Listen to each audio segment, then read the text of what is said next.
మీకు కారు ఉంటే జాతీయ రహదారులపై వెళ్తున్నప్పుడు టోల్ గేట్ల వద్ద టోల్ ఫీజు చెల్లించాల్సి ఉంటుంది. గతంలోనైతే ఫిజికల్ గా టోల్ ఫీజు చెల్లించేవారు. దీనివల్ల ట్రాఫిక్ జామ్ అవుతూ ఉండేది. ఇప్పుడు అధునాతన టెక్నాలజీ అందుబాటులోకి రావడంతో టోల్ ఫీజు చెల్లింపులు కేంద్రం డిజిటలైజేషన్ చేసేసింది. టోల్ ఫీజు చెల్లింపులకు ఫాస్టాగ్ పేమెంట్స్ అమల్లోకి తెచ్చింది. మీరు కొన్న కొత్త కారు, మీ మొబైల్ నెంబర్, వాటితో అనుసంధానమైన బ్యాంకు ఖాతా కలిపి ఫాస్టాగ్ కోడ్ వస్తుంది. అది టోల్ గేట్ వద్ద స్కాన్ చేస్తే మీ ఖాతా నుంచి టోల్ ఫీజు ఆటోమేటిక్ గా పేమెంట్ అవుతుంది. అయితే ఎప్పటికప్పుడు ఫాస్టాగ్ అప్డేట్ చేసుకోవడానికి ఈ కేవైసీ సమర్పించాల్సి ఉంటుందని NHAI అంటే జాతీయ రహదారుల అభివృద్ధి సంస్థ స్పష్టం చేసింది.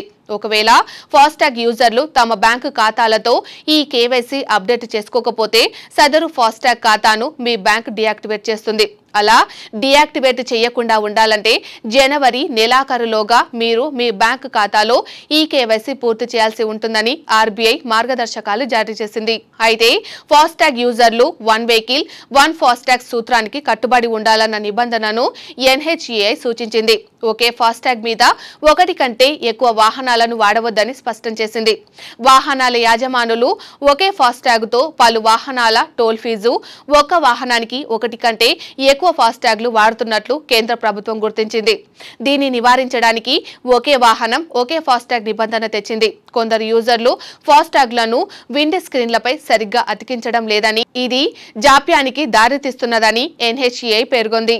కనుక టోల్ ప్లాజాల వద్ద అసౌకర్యాన్ని నివారించేందుకు కార్ల యాజమానులు సమీపంలోని టోల్ ప్లాజాల వద్దకు వెళ్లాలని, toll plaza toll free number, బ్యాంకుల కస్టమర్ కేర్ కేంద్రాలను సంప్రదించాలని NHAI సూచించింది.